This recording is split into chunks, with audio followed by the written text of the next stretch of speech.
नमस्कार, मैं हूं शशि। आइए झारखंड की टॉप 25 प्रमुख खबर जानते हैं।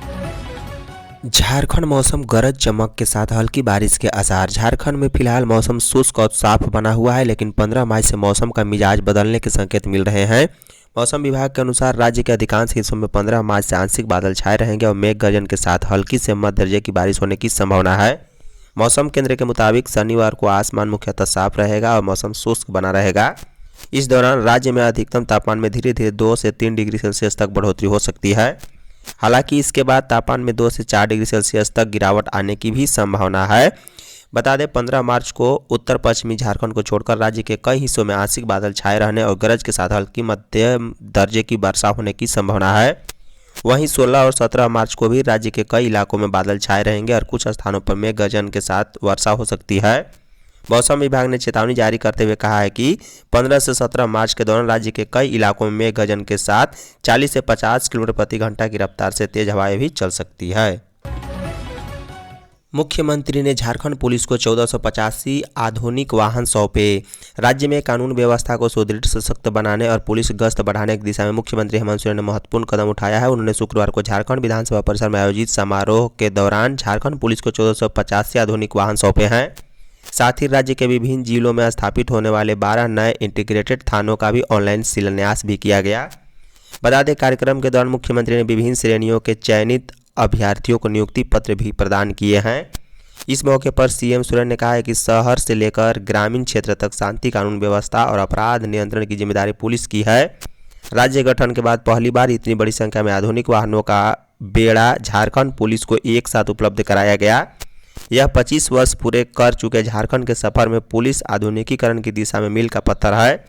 नए वाहनों की उपलब्धता से पुलिस बल की गतिशीलता, प्रतिक्रिया क्षमता और क्षेत्रीय निगरानी में उल्लेखनीय सुधार होगा, जिसके परिणाम स्वरूप घटनाओं पर त्वरित नियंत्रण संभव हो सकेगा। पीएम किसान की 22वीं किस्त जारी। प्रधानमंत्री नरेंद्र मोदी ने 13 मार्च 2026 को गुवाहाटी से पीएम किसान सम्मान निधि की 22वीं किस्त जारी की है। इस किस्त के तहत 9.32 करोड़ से ज़्यादा किसान परिवारों को बैंक खाते में करीब 18,640 करोड़ रुपए सीधे ट्रांसफर किए गए। यह राशि डायरेक्ट बेनिफिट ट्रांसफर डीबीटी के जरिए किसानों के खाते में भेजी गई। पीएम किसान योजना के तहत केंद्र सरकार किसानों को हर साल 6,000 की आर्थिक मदद देती है। यह रकम 2,000 की 3 किस्तों में सीधे बैंक खाते में भेजी जाती है, ताकि किसान बीज, खाद और खेती से जुड़े जरूरी चीज़ें खरीद सके। बता दें यह योजना साल 2019 में शुरू की गई थी, ताकि छोटे और सीमांत किसानों को आर्थिक मदद मिल सके। इस योजना के तहत किसानों को हर साल 6,000 की मदद दी जाती है। यह पैसा 3 बार किस्तों में 2-2 हज़ार करके सीधे उनके बैंक खाते में भेजा जाता है। पिछड़ों की आबादी 54%, लेकिन योजनाएं छात्रवृत्ति तक सीमित। जयराम महतो। विधानसभा का बजट सत्र के दौरान शुक्रवार को विधायक जयराम महतो ने कहा है कि राज्य में पिछड़ा वर्ग की आबादी लगभग 54% है, लेकिन उनके लिए चल रही योजनाएं सिर्फ साइकिल और छात्रवृत्ति तक ही सीमित रह गई। उन्होंने कहा है कि पिछले 3 वर्षों से छात्रों को छात्रवृत्ति नहीं मिली है, जिससे उन्हें पढ़ाई में काफ़ी परेशानी हो रही। उन्होंने अल्पसंख्यक समुदाय के छात्रों के लिए भी आधुनिक छात्रावास बनाने की ज़रूरत पर बल दिया और विभिन्न संस्थानों में खाली पड़े निदेशक के पदों को जल्द भरने की मांग की है। साथ ही रांची से हज यात्रा के लिए हवाई सुविधा बहाल करने की बात भी कही। बता दें विधायक ने कहा है कि मैया सम्मान योजना के साथ कौशल विकास कार्यक्रम भी जरूरी है, ताकि लोगों को रोजगार के अवसर मिल सके। उन्होंने दिव्यांग और ट्रांसजेंडर समुदाय के लिए भी हर महीने 2,500 रुपये प्रति माह पेंशन देने की मांग सरकार से की है। इस दौरान विधायक नरेश सिंह ने भी कहा है कि SC/ST छात्राओं को अत्याधुनिक सुविधाएं निःशुल्क मिलनी चाहिए। उन्होंने कहा है कि साइकिल वितरण योजना से स्कूलों में ड्रॉप आउट दर कम हो रही है। वहीं विधायक चंद्रदेव महतो ने दिव्यांगजनों की पेंशन राशि बढ़ाने की मांग की है। मुख्यमंत्री जो कहते हैं वह करते हैं। कल्पना सोरेन। विधानसभा में बजट सत्र के दौरान विधायक कल्पना सोरेन ने सदन में शुक्रवार को कहा है कि मुख्यमंत्री हेमंत सोरेन जो कहते हैं वह करके दिखाते हैं। कल्पना सोरेन अनुसूचित जनजाति, अनुसूचित जाति, अल्पसंख्यक एवं पिछड़ा वर्ग कल्याण विभाग और महिला बाल विकास एवं सामाजिक सुरक्षा विभाग के बजट सत्र की मांग पर कटौती प्रस्ताव के विपक्ष में बोल रही थी। उन्होंने कहा है कि अब वह सरकार न डरती है और न झुकती है। यह बजट महिलाओं के सम्मान, बच्चों के भविष्य और सामाजिक न्याय को समर्पित है। उन्होंने कहा है कि राज्य के विकास में महिलाएं अब कदम से कदम मिलाकर आगे बढ़ रही हैं और झारखंड की आधी आबादी के लिए पहली बार इस तरह की योजनाएं लाई गई है। उन्होंने कहा है कि मैया सम्मान योजना के लिए बजट में 14,065 करोड़ रुपए का प्रावधान किया गया, जिसके तहत राज्य सरकार अपने संसाधनों से महिलाओं को हर महीने 2500 रुपये देने का काम कर रही है। वहीं भाजपा शासित किसी भी राज्य ने अपने चुनावी वादों को इस तरह पूरा नहीं किया, जबकि झारखंड सरकार ने इसे लागू कर दिखाया। उन्होंने आरोप लगाया है कि केंद्र सरकार ने छात्रवृत्ति की राशि में कटौती कर दी है। देवघर के प्रधान लिपिक और अनुसेवक 10,000 घूस लेते गिरफ्तार। भ्रष्टाचार निरोधक ब्यूरो एसीबी की टीम ने 10,000 रुपये नगद रिश्वत लेते भू अर्जन कार्यालय देवघर के लिपिक निरंजन कुमार और अनुसेवक नुनू देव प्रसाद को रंगे हाथ गिरफ्तार कर लिया है। निगरानी की टीम ने यह कार्रवाई देवघर जिला के कुंडा थाना क्षेत्र के गौरीपुर गांव निवासी ब्रह्मदेव यादव की लिखित शिकायत पर की है। वादी ब्रह्मदेव यादव ने निगरानी को दिए लिखित शिकायत में बताया है कि जिला अंतर्गत बाईपास रोड निर्माण में अधिग्रहण जमीन की मुआवजा राशि 4.41 लाख रुपए का 5% रिश्वत की मांग की गई थी। मुआवजा राशि की 5% 20,000 रुपये रिश्वत की मांग की गई। वहीं वादी के लिखित शिकायत पर दुमका थाना में प्राथमिकी दर्ज करते हुए निगरानी की टीम ने सत्यापित करते हुए टीम गठित की। इसके बाद टीम ने भू अर्जन कार्यालय देवघर से 10,000 रुपये घूस लेते अभियुक्त प्रधान लिपिक और अनुसेवक को धर दबोचा है। डिजिटल अरेस्ट का डर दिखाकर 38 लाख रुपए की ठगी, 3 गिरफ्तार। झारखंड में सक्रिय साइबर अपराधियों के खिलाफ अपराध अनुसंधान विभाग को बड़ी सफलता मिली है। साइबर क्राइम थाना रांची की टीम ने डिजिटल अरेस्ट का भय दिखाकर एक व्यक्ति से करीब 38.62 लाख रुपए ठगने वाले अंतर्राज्यीय गिरोह के 3 सदस्यों की जमशेदपुर से गिरफ्तार किया गया। यह कार्रवाई घाटशिला और कदमा थाना क्षेत्र में छापेमारी कर की गई। मामला साइबर क्राइम थाना रांची में कांड संख्या 24/26 के तहत दर्ज किया गया था। शिकायतकर्ता ने सीआईडी को बताया था कि ठगों ने खुद को केंद्रीय प्रवर्तन एजेंसी का अधिकारी बताकर उनसे संपर्क किया। इसके बाद उन्हें गंभीर मामले में फंसाने और डिजिटल अरेस्ट करने की धमकी दी। गिरफ्तारी और कानूनी कार्रवाई का भय दिखाकर अपराधियों ने पीड़ित पर दबाव बनाया और अलग अलग बैंक खातों में कुल 38 लाख रुपये ट्रांसफर करवाया था।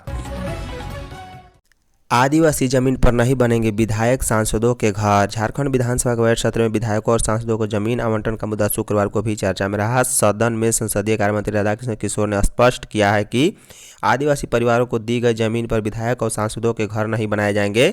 सरकार 2 महीने के भीतर विवाद मुक्त वैकल्पिक जमीन तलाशेगी। मंत्री की बात पर सत्ता पक्ष के विधायकों ने मेज थपथपाकर स्वागत किया। वहीं मंत्री ने सदन को बताया है कि विधायकों और सांसदों के आवास निर्माण के लिए झारखंड विधायक एवं सांसद गृह निर्माण स्वावलंबी सरकारी समिति लिमिटेड की ओर से 28 जून 2016 को राजस्व विभाग से जमीन उपलब्ध कराने का अनुरोध किया गया था। इसके बाद कांके अंचल के मौजा चुटू थाना संख्या 164 में खाता 118 और प्लॉट 115 की लगभग 35 एकड़ घर में जरूआ मालिक प्रति कदीम भूमि हस्तांतरण के लिए प्रस्तावित की गई। झारखंड कोचिंग सेंटर अधिनियम अधिसूचित। कोचिंग संस्थानों में पढ़ रहे छात्रों, शिक्षकों और अभिभावकों की शिकायतों के समाधान के लिए जिला एवं प्रखंड स्तर पर हेल्पलाइन और शिकायत निवारण प्रकोष्ठ बनेगा। सभी पंजीकृत कोचिंग सेंटरों से संबंधित शिकायतों और उल्लंघनों का भौतिक एवं डिजिटल रिकॉर्ड भी सुरक्षित रखा जाएगा। राज्य में चल रहे कोचिंग संस्थानों के संचालन और निगरानी को व्यवस्थित करने के लिए प्रत्येक जिले में जिला कोचिंग सेंटर नियामक समिति का गठन होगा। समिति कोचिंग संस्थानों के भ्रामक विज्ञापन, झूठे दावे और लुभावने प्रस्ताव जैसे कदाचारों पर भी निगरानी रखेगी। दरअसल राज्यपाल संतोष कुमार गंगवार द्वारा अनुमति मिलने के बाद अब विधि विभाग ने झारखंड कोचिंग सेंटर अधिनियम 2025 को सूचित कर दिया है। भारत के 2 गैस टैंकरों को ईरान से हरी झंडी। ईरान ने होर्मुज के रास्ते 2 गैस टैंकरों को भारत रवाना करने की अनुमति दे दी है। ब्रिटिश समाचार एजेंसी ने सूत्रों के हवाले से शुक्रवार को जानकारी दी है। इससे पहले भारत में ईरान के राजदूत मोहम्मद ने कहा था कि भारत और ईरानी की मित्रता अटूट है, बहुत जल्द भारत को अच्छी खबर मिलेगी। सूत्रों ने बताया है कि एलपीजी से भरे 2 टैंकरों को भारत जाने की अनुमति मिली है। सूत्रों ने बताया कि कच्चे तेल का टैंकर भी शनिवार को भारत पहुंच सकता है। वहीं सऊदी अरब के तेल से भरा ये टैंकर होर्मुज के रास्ते 1 मार्च को निकला है। 2 सूत्रों और लायंस लिस्ट इंटेलिजेंसी डाटा से खुलासा हुआ है। बच्चा चोरी रोकने को छुआ कार्यक्रम चलाएगी सरकार। राज्य सरकार बच्चा चोरी रोकने को छुआ मित्र कार्यक्रम चलाएगी। जिलों में कुछ माह से बच्चा चोरी के मामले सामने आने से सरकार ने यह पहल की है। यह कार्यक्रम मुख्यमंत्री समाज कल्याणार्थ योजना की एक उपयोजना है। इसके तहत बाल व्यापार, तस्करी और बच्चों की चोरी के खिलाफ प्रभावी रोकथाम की व्यवस्था होगी। स्थानीय महिला समूहों द्वारा जमीनी स्तर पर निगरानी तंत्र की समन्वय व्यवस्था की जाएगी। इससे बढ़ते मामलों के निवारण के लिए सक्षम प्राधिकारों को तत्काल पता लगाना संभव हो पाएगा। राज्य सरकार ने इसके लिए 7 करोड़ रुपए का बजट प्रावधान किया है। दरअसल महिला बाल विकास एवं सामाजिक सुरक्षा विभाग नए वित्तीय वर्ष 26-27 में 3 नई योजनाएं शुरू करेगा। इसमें छुआ मित्र कार्यक्रम, अपराजिता और समर्पण है। वहीं अपराजिता योजना का पूरा नाम action plan for protection, rehabilitation and empowerment of trafficking human and adolescent girls है। वहीं समर्पण का पूरा नाम समग्र मानसिक दिव्यांगजन पुनर्वास एवं उत्थान योजना रखा गया है। उत्पाद सिपाही की लिखित परीक्षा अब 14 अप्रैल को। झारखंड उत्पाद सिपाही प्रतियोगिता परीक्षा 2023 की 22 मार्च को होने वाली लिखित परीक्षा की तिथि बढ़ा दी गई है। इसे लेकर झारखंड कर्मचारी चयन आयोग ने शुक्रवार को एक आदेश जारी किया है। आदेश में कहा गया है कि अपरिहार्य कारणों से 22 मार्च को आयोजित होने वाली लिखित परीक्षा स्थगित कर दी गई। अब यह परीक्षा 14 अप्रैल को राज्य के विभिन्न केंद्रों में आयोजित की जाएगी। परीक्षा का आयोजन रांची, रामगढ़, खूंटी, पूर्वी सिंहभूम, बोकारो, धनबाद, देवघर और दुमका में किया जाएगा। जंगल से नामकुम पहुंचे हिरन के 2 बच्चे, एक की मौत। नामकुम के सौदांग पंचायत स्थित बड़ पहाड़ जंगल से शुक्रवार सुबह करीब 5 बजे भटककर 2 हिरन के बच्चे अपर डहू गांव की ओर आ गए। ग्रामीणों ने दोनों को दौड़ाकर वापस जंगल की ओर भगाने की कोशिश की। इसी दौरान एक हिरन का बच्चा गिरकर बेहोश हो गया। घटना की जानकारी मिलने पर वन विभाग के पदाधिकारी राहुल महली गांव पहुंचे और हिरन के बच्चे को कब्जे में लेकर उसका इलाज करने का प्रयास किया, लेकिन तब तक उसकी मौत हो चुकी थी। वहीं दूसरा बच्चा मौके से गायब हो गया। गांव के मुखिया ने बताया है कि एक ही हिरन के बच्चे के मरने की पुष्टि हुई है। जेएमएम के पूर्व जिला सह सचिव ने बताया है कि बड़ पहाड़ जंगल से इन दिनों अक्सर हिरन और राष्ट्रीय पक्षी मोर भटक कर गाँव की ओर आ जाते हैं। इससे पशु तस्करी की आशंका भी जताई है।